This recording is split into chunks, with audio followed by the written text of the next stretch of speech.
બોટાદ શહેરમાં પણ bar council of ગુજરાતની ચૂંટણીની મતદાનની પ્રક્રિયાનો પ્રારંભ થયો હતો। બોટાદ અને ગઢડા બે કેન્દ્રો ઉપર મતદાનની પ્રક્રિયા હાથ ધરાઈ હતી।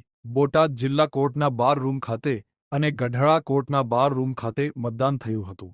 જિલ્લામાં ગઢડામાં 140, બોટાદ રાણપુરમાં 352, બરવાડામાં 15 મળી કુલ 560 જેટલા મતદારો નોંધાયેલા છે।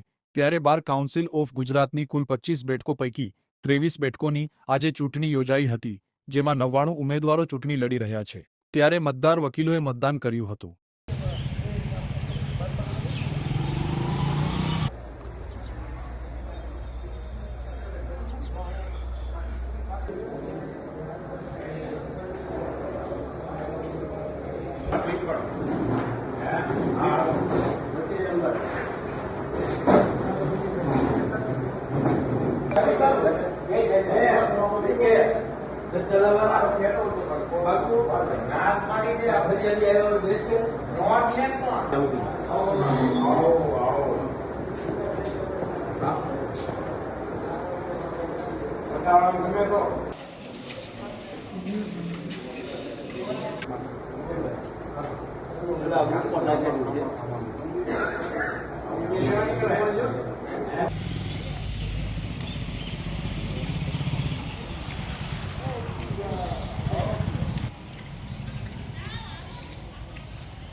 બાર કાઉન્સિલ ઓફ ગુજરાતના આ 2026ના ઇલેક્શનનો આજે મતદાન થઈ રહ્યું છે, જેમાં બોટાદ જિલ્લામાં ગઢડા અને બોટાદ બે જગ્યાએ બૂથ છે। ગઢડામાં 55 નંબરનું બૂથ છે અને બરવાડા રાણપુર આ બધાનું બોટાદની અંદર મતદાન મથક આપવામાં આવેલ છે। અને આજે તમામ વકીલશ્રીઓ ઉત્સાહભેર આ ઇલેક્શનની અંદર મતદાન કરી રહ્યા છે, કારણ કે આ ઇલેક્શન આ વખતે લોકસભા જેવું માહોલ એક ઊભો થયો હતો અને સૌરાષ્ટ્રનું પ્રતિનિધિત્વ પણ વધારે પ્રમાણમાં આ વખતે બાર કાઉન્સિલમાં થયું છે।